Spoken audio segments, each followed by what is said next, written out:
Hello everyone, my name is Talia and I'm the Education and Community Outreach Advocate with Monarch Services. This video will be about sexual assault, a little information and an overview about it. So please, if it triggers you, if you need to stop it, if you need to pause it, please take care of yourself. Self-care is very important. So Monarch Services, who are we? What do we do? Monarch Services helps survivors of domestic violence, sexual assault, and human trafficking. We have a variety of different services. One is our 24-hour crisis line. As you can see, the number is there in red. Please utilize that line if you ever have any questions, if you need to talk about something. It is confidential, and that's what we're here for, to help. Then we do have our two offices in Santa Cruz County. One is located in Santa Cruz, the other one is located in Watsonville. There are the addresses and the numbers. Currently, due to the pandemic and COVID-19, our offices are physically closed, but our advocates are available via phone and via Zoom to continue counseling and provide support to those survivors. We also have our website, which is monarchscc.org. You can find additional resources, additional information, and more information on Monarch Services. We do have counseling for adults and for children. We have support groups. Tuesdays, it would be at the Watsonville office. Wednesday would be at the Santa Cruz office. Of course, right now, everything is via phone and Zoom. So it is not hosted in the locations right now. We also have our confidential shelter, and we have counseling, as I said, for adults and children. And our legal services we do offer are around restraining orders and some immigration. That is Monarch Services in a nutshell, quickly explained. If you have further questions, you can reach out to me by calling the offices or just really getting a hold of any advocate. Anybody will be able to answer your questions about Monarch Services. So ground rules. So this presentation usually would be in person. Of course, due to the pandemic, everything has switched over virtually. So ground rules is just to be respectful in general of the topic, of the person presenting, of those around you, of those watching this. Because this topic is pretty serious, and just respect in general is important. Take a step up, take a step back. That's usually in person. When there's that one person who asks a lot of questions, which it's perfectly fine to ask a lot of questions, don't get me wrong, but sometimes those folks who are a little quieter tend to be intimidated or are a little bit more shy to ask questions. So just giving them that space to be able to process the information and ask a question. Confidentiality, this is super important. It's kind of our #1 rule in our agency. It's very important to keep the confidentiality of us, of people seeking services. And if we were in person and somebody was to share something confidential, it's important that it would stay between us. Same if I was to share something and something personal or something that has to do with the topic, I would expect viewers and people in the presentation to keep that confidential. And then the most important one, take care of yourself. As I mentioned at the beginning, self-care is super important. So feel free to pause the video, take a deep breath, get some fresh air, anything like that. So the objectives of this video presentation is to understand the different types of sexual violence, because there is different types, who is affected by sexual violence, to have a deeper understanding of consent and what it means and what it could look like or what it doesn't look like, and the challenges of reporting. So people do have a hard time reporting, and we are going to be talking about why that happens. So what is sexual violence? Please take a moment to kind of think about that, what you think it is. Maybe you don't know what it is. Maybe you've seen it in movies, shows, on Netflix, Hulu. You've heard about it. So take a few seconds to think about that. And let's take a look. So it's basically any sexual conduct with the lack of consent. So if there's no consent, it's violence. So here are a few examples: rape, sexual assault, molestation, name calling, coercion, exhibitionism, voyeurism, and technology. So I think rape and sexual assault and molestation are pretty straightforward. Um, name calling isn't, name calling refers to being called sexual names or degrading sexual names. Coercion is kind of forcing someone to do something sexually without them wanting to, or, telling them you're going to hurt someone in their family or anything like that. Exhibitionism is when somebody shows themselves to others. For example, a man is at a park and he drops his pants and he reveals his penis to everyone there. That's exhibitionism. Or as some people might know this term, streaking, or, showing, if it's a woman showing their breast, their vagina, men showing their penis, stuff like that. Voyeurism is kind of the peeping Tom. So, watching through windows, watching his neighbor undress or her neighbor undress, stuff like that. And technological is basically, posting inappropriate sexually pictures about others. An example is when a young lady sends a nude and then that nude gets sent around, gets posted on Instagram, Snapchat, Twitter, stuff like that. So those are the types of sexual violences. So the challenges of reporting. I hope this slide kind of opens our mind to understand why people don't report this crime or why this crime is so underreported.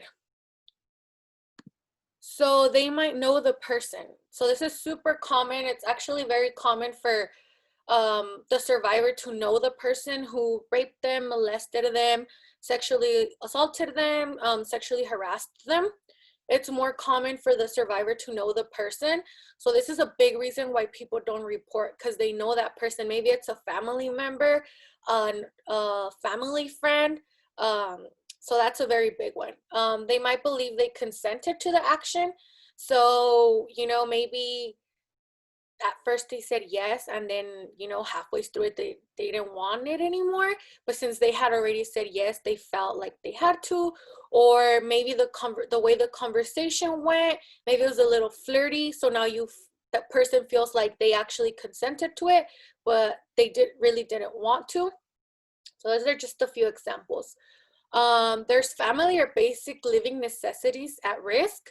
So this is more or less an example. Maybe the dad molested the daughter, and the daughter is afraid to, report, one, because they know the person, and two, because, coming from a family who's more on the poor side, that the dad is the provider. He's the one that goes to work.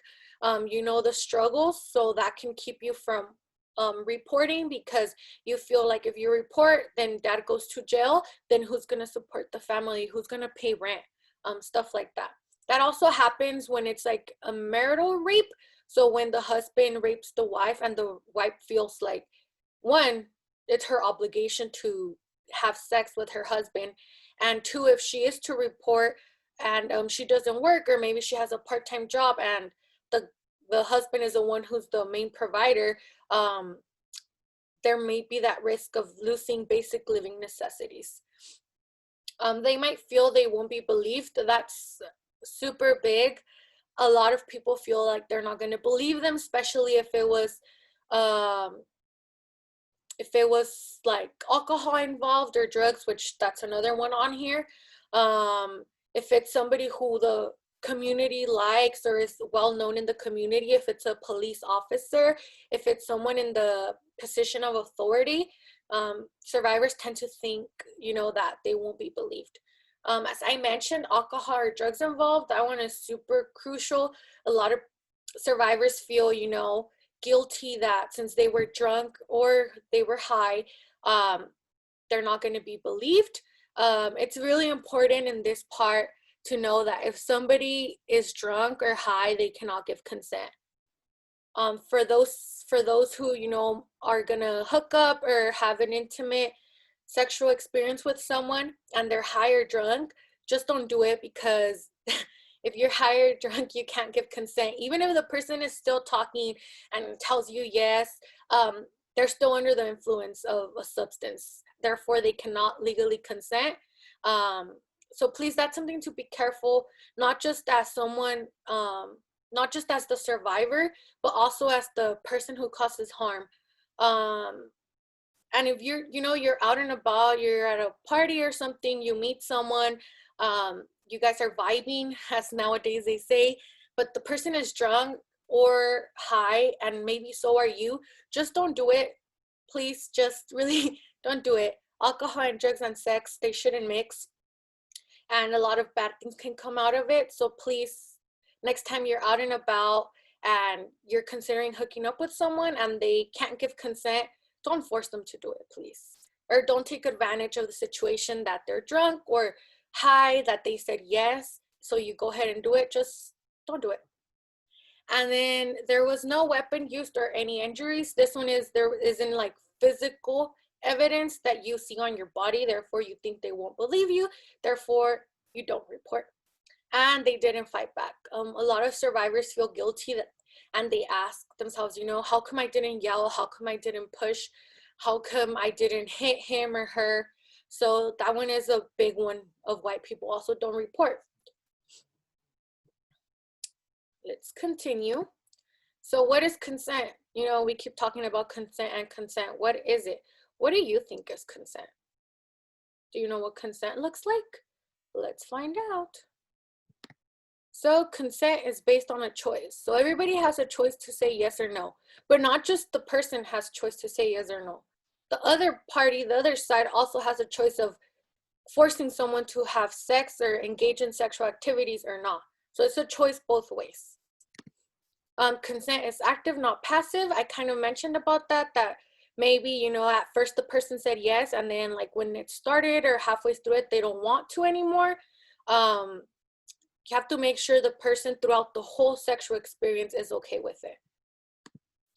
Consent is possible only when there is equal power. Consent is not possible between an adult over 17 and a minor under 18 years old, which is also a law.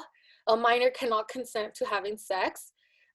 Equal power means that more or less that, a 14-year-old can't consent to having sex with a 24-year-old. A 15-year-old can't consent to having sex with a 30-year-old. A 10-year-old can't consent having sex with an 18-year-old. I hope that's clear. Children cannot consent to having sex. And as adults, even if you are over 18 and you are dating a 14-year-old, which you shouldn't be, they cannot consent to having sex with you. Consent means two or more people deciding together to do the same thing at the same time in the same way with each other. Again, that goes back to the second one and the first one. Both people have to be okay with it. If one or the other isn't okay with it, just don't do it. If maybe you kind of made the first move, but halfway through it, you're not into it, let the person know. You should be comfortable enough to tell your partner at the time, or, if you're just hooking up, whatever the case may be, you should be comfortable to say what you like and what you don't like and when you don't want to. Because if you're hooking up with that person or you're engaging in sexual acts with this person, it should be someone who you're comfortable with. So there's no, so if you're not comfortable with this person, maybe you shouldn't even be engaging with this person at all.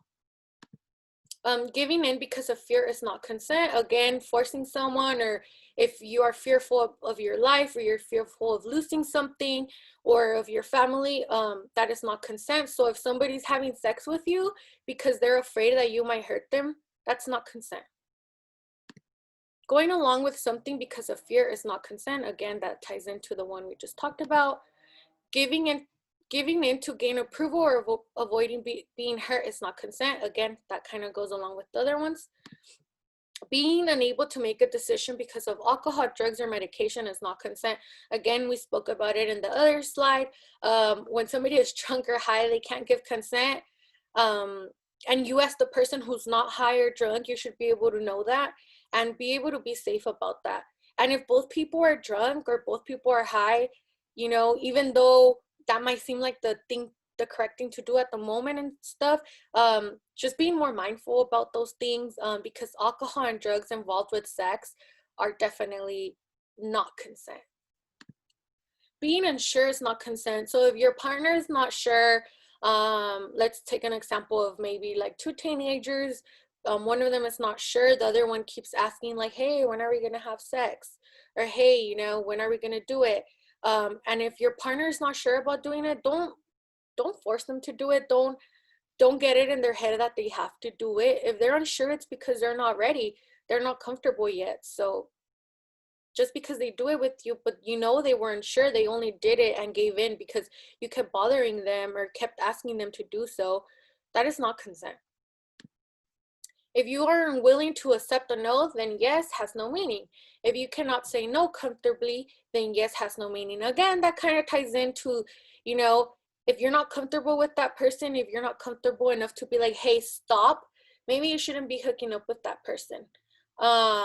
It's very important, you know, to understand consent, and also, you know, be able to understand that when people are drunk or high, that even though they're still talking, even though they're saying yes they want to, it's very important to make that decision to just leave it for a different day when alcohol and drugs are not involved, because a lot of bad things have occurred just working with the agency where alcohol and drugs are involved. And I am no way blaming the survivor. It's more on the person who caused harm to know that if somebody is drunk or high, there is no way they can consent. If you are 25 and the person is 15, there's no way that's consensual. If the person is not comfortable with you, if you're not comfortable with the person, probably shouldn't be hooking up. And most importantly, to remember to respect people's choices. So what can you do? This means what can you do if a survivor comes forward and tells you that they've had a sexual assault or somebody sexually molested them or sexually harassment? What can you do? So number one, you have to believe the survivor, regardless of your own personal thoughts or what you really think happened. There's a high chance that if you're the first person the survivor is trusting to tell them something like this and you don't believe them, chances are they will never speak about it again. So it's very important, if you're the first person they tell, that you are supportive and you believe them and you make sure they know you believe them. Like I said, you know, we could have our own personal feelings about the situation or thoughts about the situation, but it's important to let that person know that you believe them. Listen. So listen means, and I'm gonna tie in with don't judge and don't blame them. Listen means that you're listening to what they're telling you, not just going, yeah, oh my God, that's crazy. But you're actually legitimately listening, active listening. So that's really important. Let them know that they have your full attention and you're there to believe them. So do not judge, do not blame. That's also important. There's this thing called victim blaming questions or statements. That's usually when you ask the person, were you drunk? Were you high? Well, why were you even there alone? Or why did you go with him? Or why did you go with her? Or classic one, well, what were you wearing? Those are all victim blaming statements. It makes the survivor feel judged and blamed. The only person to blame in situations like this is the person who causes harm, not the survivor. The person to blame is the rapist, the child molester, etc.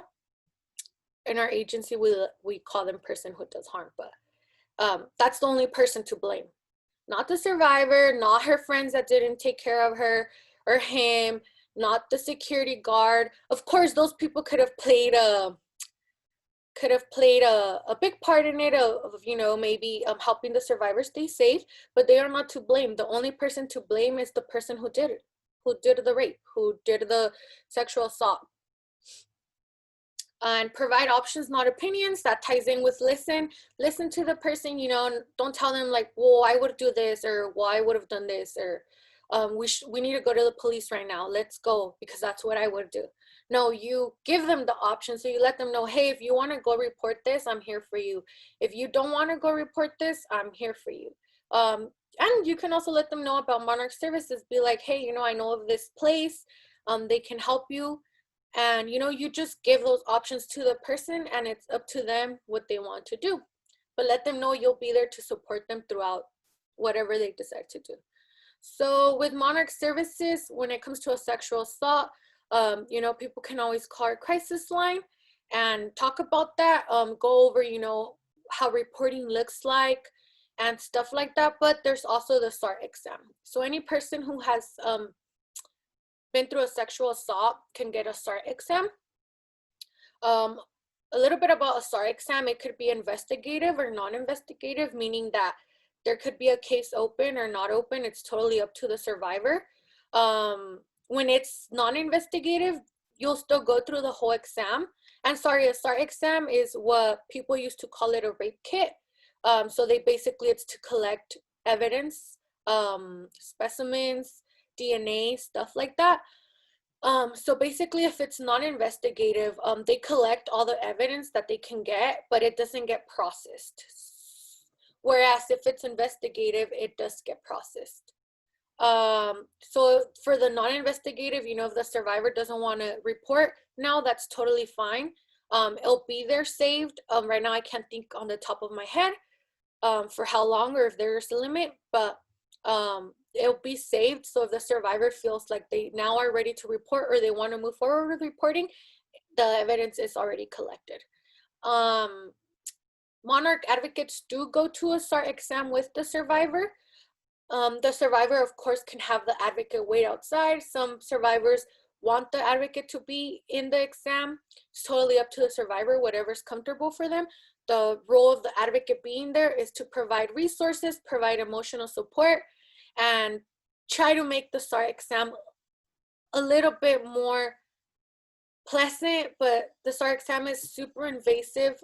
So us as advocates try to make it a little more in some sense pleasant, as I said. Currently right now, due to COVID, we are not responding in person. It would be via phone. Everything is in the works right now to see how we can respond in person. So in the future, we might be responding in person. If there's further questions about that, you can always call the crisis line or call one of the offices and ask. But that is one of the call outs that we do to go to a SAR exam. And this could be, those services can be reached the crisis line. Sometimes officers initiate the SAR exam, so they will call our crisis line. Sometimes the nurse that's going to be doing the exam calls our crisis line. Sometimes the survivor calls the line saying that, this just happened to them and they want to get a SAR exam. So it just basically, there's different ways that we get that call on the crisis line, but the most common is an officer calling that there will be a SAR exam, or if the person's already in the hospital and they disclose that they've been assaulted sexually, the nurse that will be doing the SAR exam contacts the crisis line.